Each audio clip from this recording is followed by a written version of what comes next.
Значи тук в Дубайчето сме. С пламката чакаме Ивел. Вчера каснахме и сега отиваме на голф. Голф, да, ще играем голф. Ами какво правим? Днеска пообикаляхме малко, едно голфче бързичко, да видим все пак голф не сме играли до сега.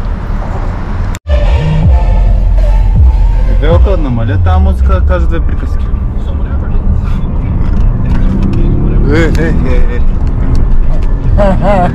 Леко с дубайците. Ето го и велката, който казах, че го чакаме. Пристигна и накачи директно в аудито. Кажи няколко думи за това ауди. Презентация на ауди. Върви ли? Върви, да. Повървява. Колко коня? 605. А от кога живееш в Дубай, я кажи? Половин година, може би 7-8 месеца. Сега ще ти задам стандартния въпрос. Къде ти харесва повече? В Дубай или в България? Доста ми липсва родината, липсват ми доста неща в България. Храната ми липсва, природата, но като възможности и начин на живот тук е на съвсем друго ниво. Направо е друг свят. И още един класически въпрос. Къде жените са по-хубави? В България или в Дубай?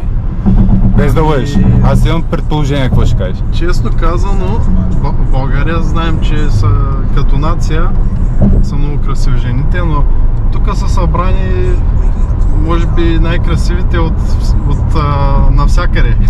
В смисъл най-красивите жени от всички държави идват. Абе, аз съм тук малко по-малко 48 часа и съгласен съм, така е. Това е на памен първата голф топка, която ще удря, да видим как се справи. Според мен е ужасно. И няма да отбележи нито една точка.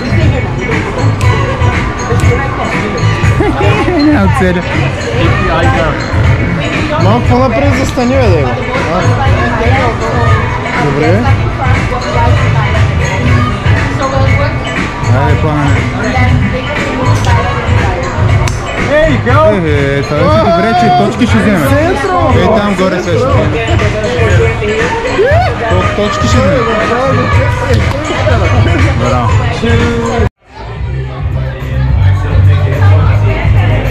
Да видим и велката какво ще направи.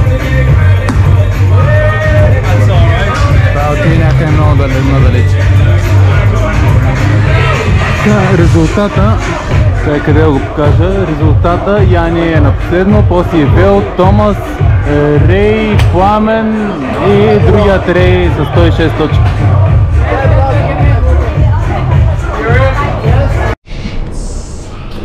Пламка, приключихме деня за днеска. Кажи за голфа няколко думи. Добре ли утър топка? Много добре, брате. Направо за аматьори сме топ. Кой всеки път ставаше първи? Бащата Мария. На колко години? На 74. Ела, чака на 70 и няколко години, направо ни спука от... Шамари, бе. Направо ни спука от шамари. Много по-добър от нас. Интересно спортче. Много готин спорт. Да, неочаквано натоварваш. Еми, толкова от нас за днеска. Лека вечер. Лека вечер, дами и господа. Утре ще видим какво ще правим. Tomorrow again.